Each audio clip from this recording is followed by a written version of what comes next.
எனக்கு பார்த்தீங்கன்னா VGL volt வரல. ஸோ அதனால் இந்த இடத்துல ஒரு கெப்பாசிட்டர் கிடக்கும், அதை வந்து ரிமூவ் பண்ணிட்டேன். அடுத்து பார்த்திங்கன்னா இந்த இடத்துல ஒரு குட்டி கெப்பாசிட்டர் கிடக்கும், இதை ரிமூவ் பண்ணிட்டு திரும்ப ஸ்டார்டர்லன்ட்டு சால்ட்ரிங் பண்ணியாச்சு.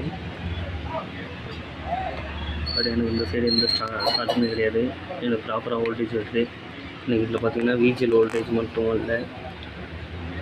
அதை நான் ரெடி பண்ணிட்டு உங்களுக்கு நான் அடுத்த வீடியோவும் ஷேர் பண்ணுறேன்.